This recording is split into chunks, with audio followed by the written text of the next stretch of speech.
తమిళనాడులో తుగ్లక్ అనే మ్యాగజైన్ ఒకటి ఉంది. ఆ మ్యాగజైన్ పేరు తుగ్లక్ అన్నమాట.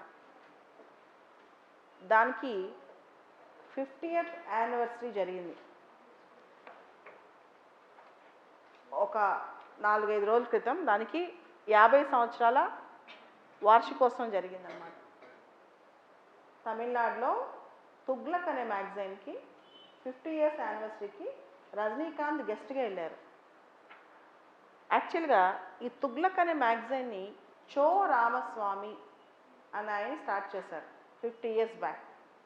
హిజ్ నేమ్ ఈజ్ చో. ముద్దుగా ఆయన అందరూ అక్కడ చో అని పిలుస్తారు. చో రామస్వామి. ఈయన చాలా డిఫరెంట్ మ్యాన్ అన్నమాట. అంటే ఎవ్రీథింగ్ హీ స్పీక్స్ బోల్డ్లీ. ఈ చో రామస్వామి అనే ఆయన ప్రతిదీ చాలా ధైర్యంగా చెప్తాడు. న్యూస్ ధైర్యంగా రాస్తాడు. He publishes the news without any fear or favour. He was something like a bold man in Tamil Nadu. He died very few days, 2-3 days తర్వాత చనిపోయారు. జయలలిత చనిపోయిన తర్వాత కొన్ని రోజుల తర్వాత వెంటనే చనిపోయారు ఆయన. Is no more. Cho Ramaswamy లేరు, చనిపోయారు. హీ డైడ్ అనమాట. ఇప్పుడు జయలలిత చనిపోగానే చనిపోయారు ఆయన కూడా. చో రామస్వామి తుగ్లక్ మ్యాగజైన్ చాలా బోల్డ్గా రాసే ఆర్టికల్స్లో ఆ మ్యాగజైన్ యొక్క 50th యానివర్సరీకి వెళ్ళిన రజనీకాంత్ ఆ మ్యాగజైన్ గురించి చెప్తూ, చో రామస్వామి గురించి చెప్తూ హీ సెడ్ ఎ స్టేట్మెంట్, ఒక స్టేట్మెంట్ ఇచ్చారు. ఏమని? 1971 January 25th 1971 January 25th రోజు తమిళనాడులో సేలంలో పెరియార్ అంటే తమిళనాడులో ఒక గొప్ప వ్యక్తి, పెద్ద ఆయన. పెరియార్ అంటే గొప్ప ఆయన అని అర్థం. It's a great man. EV Ramaswamy Naicker అని ఉండేవాళ్ళు. ఆయన తమిళనాడులో పెద్ద రేషనలిస్ట్ అంటే ఏదైనా సరే ప్రూఫ్ ఉంటేనే నమ్మాలి. హీ వాజ్ అ రేషనలిస్ట్ అనమాట. ద్రవిడ కజగం అనే ఒక మూమెంట్ స్టార్ట్ చేసింది ఆయనే. ద్రవిడ కజగం. ఇప్పుడు డిఎంకే పార్టీ ఉంది కదా, ఇప్పుడు స్టాలిన్ ఉన్నారు కదా, ఈ పార్టీకి సంబంధించిన ఐడియాలజీ మొత్తం ద్రవిడ మూమెంట్లోంచి వచ్చిందే. ఈ ద్రవిడ కజగం స్టార్ట్ చేసింది ఈవి రామస్వామి నాయకర్. దాని తర్వాత కరుణానిధి ద్రవిడ మున్నేత్ర కజగం, తర్వాత ఇప్పుడు స్టాలిన్, దానిలోంచి వచ్చిన ఆఫ్షూట్ ఏఐఏడిఎంకే. ఇవన్నీ తర్వాత ఆఫ్షూట్స్ అనమాట. ఈ ద్రవిడ కజగం మూమెంట్ స్టార్ట్ చేసింది ఈవి రామస్వామి నాయకర్ లేదా పెరియార్. ఆయన మూఢనమ్మకాలని, విగ్రహారాధన ఇలాంటి వాటిని క్వశ్చన్ చేసేవాడు. He uses to question the superstitions. మూఢనమ్మకాలని ఇలాంటి వాటిని క్వశ్చన్ చేసేవాడు అనమాట. There was a report, news report ఉంది ఒకటి, తుగ్లక్లో రాశారు ధైర్యంగా అని రజనీకాంత్ పొగిడారు. Thuglak is the only magazine that wrote that article అని చెప్పి ధైర్యంగా. కానీ at that time Thuglak was banned. ఈ ఆర్టికల్ రాసేందుకు ఆ పేపర్ అమ్ముడు పోనీకుండా చుట్టానికి ట్రై చేశారు బ్యాన్ చేయడానికి.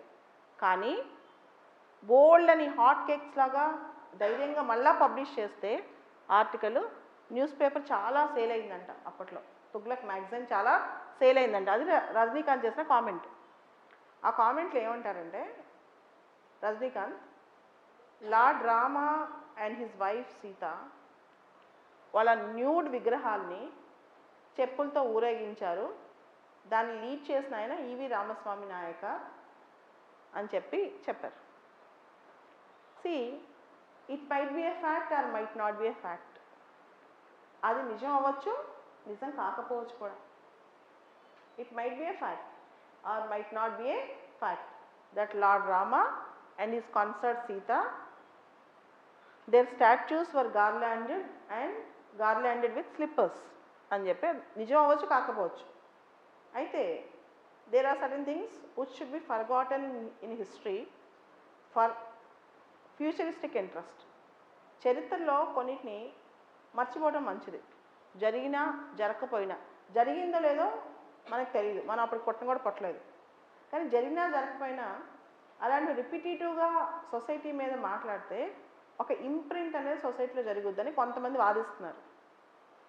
సో ద పెరియారిస్ట్స్ ఎవరైతే ఈవి రామస్వామి నాయకాన్ని ఫాలో అవుతారో రకరకాల పొలిటికల్ పార్టీస్ తమిళనాడులో రజనీకాంత్ నుంచి అపాలజీ అడుగుతున్నారు. ఆయన మీద కేసు కూడా ఫైల్ చేస్తున్నారు. రజనీకాంత్ అపాలజీ చెప్పాలి అని. కానీ రజనీకాంత్ ఏమంటారు, నేను అపాలజీ చెప్పను, నా దగ్గర ఎవిడెన్స్ ఉంది, నేను చెప్పను అంటున్నారు.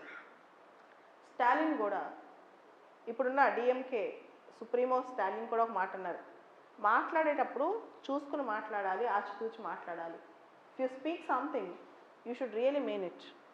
రజనీకాంత్ అంటారు, might be it is an incident to be forgotten but cannot be denied. అంటే ఇన్సిడెంట్స్ మర్చిపోవాల్సిన అవసరం ఉందేమో, కానీ మేము చేయలేదు అని చెప్పడానికి తప్పు అంటారు. నా దగ్గర ఎవిడెన్స్ ఉందని ఆయన అంటారు. దాని మీద ఈరోజు హిందూ పేపర్ ఒక రిపోర్ట్ ఇచ్చింది. ఈరోజు అంటే 22 జనవరి హిందూ పేపర్లో ఒక ఆర్టికల్ వచ్చింది. Hindu paper also reported the same incident. ఈ ఇన్సిడెంట్ హిందూ పేపర్ కూడా ఇలానే రిపోర్ట్ చేసింది. తర్వాత హిందూ పేపర్ మీద మిగతా పేపర్స్ ఎవరైతే రిపోర్ట్ చేశారో వాళ్ళ మీద క్రిమినల్ కేసెస్ కూడా ఫైల్ అయ్యాయి. తర్వాత కోర్టు ఆ కేసెస్ని కొట్టేసిందంట. సో రజనీకాంత్ వ్యాఖ్య సబబేనా కాదా అనేది ఆలోచిస్తే it might be a fact. ఒకవేళ జరిగి ఉండొచ్చేమో, కానీ this is not significant today to speak on that issue. అంటే ఆ విషయాన్ని ఇప్పుడు ప్రస్తావించి ప్రజల్లో ఈ విషయాన్ని మళ్ళా గుర్తు చేయటం కరెక్ట్ కాకపోవచ్చు. జరిగి ఉండొచ్చు, జరగటం తప్పే, అలా జరిగితే తప్పే. ఎందుకంటే we need to respect and adore every god. We are expected to respect God. దానిలో తప్పేం లేదు. ఎవరి సెంటిమెంట్స్ని మనం హర్ట్ చేయకూడదు. కానీ జరిగిపోయిన విషయాన్ని తిరిగి మనం తీస్తే డెఫినెట్గా చాలామంది మనోభావాలు దెబ్బతింటాయి. ఇది ఆలోచించుకోవాలి ఎప్పుడైనా మనం ఒక స్టేట్మెంట్ పాస్ చేసేటప్పుడు. సో ఎవిడెన్స్ ఉండొచ్చు, కానీ రిపీటేటివ్గా ఒక విషయం బయటకు వస్తే కనుక, ఇప్పుడు చూడండి మనందరికీ ఈ విషయం తెలియదు, we don't know this actually కదా. కానీ ఇలా పబ్లిష్ హౌస్ అవటం వల్ల we all have come to know about this. దీని మీద పెద్ద చర్చ స్టార్ట్ అయిపోయింది. రజనీకాంత్ ఇలా చేశారు, తప్పు కాదా, ఆయన దర్బార్ సినిమా ఎవరు చూడొద్దు, ఆయన పొలిటికల్ ఎంట్రీకి వస్తున్నారు, ఇలాంటి పొలిటికల్ స్టేట్మెంట్స్ ఇవ్వచ్చా, నెక్స్ట్ ఇయర్ తమిళనాడులో ఎలక్షన్స్ వస్తున్నాయి, ఈ టైంలో can Rajinikanth give this comment, Rajinikanth contest చేయాలనుకుంటున్నారు, ఇది ఎంతవరకు correct, all these things are coming out. Think it over, ఒకసారి ఆలోచించండి. అండ్ రజనీకాంత్ చేయొచ్చేమో, because he was a film star and he is also entering into politics, already entered into politics but not contested. But మీరు civil servants అయ్యాక whenever you pass a sentence or a statement, weigh it, measure it, think it twice and then pass. ఆచి తూచి 10 సార్లు ఆలోచించి నోట్లోంచి మాట రావాలి. Okay, ఒకసారి మాట బయటకు వస్తే తిరిగి మళ్ళీ వెనక్కి తీసుకోవడం చాలా కష్టం. అది కూడా when you are a civil servant, when you speak something it means a lot, it carries lot of credibility. ఒక సివిల్ సర్వెంట్ అయ్యాక మీరు ఒకటి మాట్లాడితే దానిలో చాలా పెద్ద అర్థం ఉంటుంది, దానికి చాలా క్రెడిబిలిటీ కూడా ఉంటుంది అనమాట. So read about this, analyse this incident.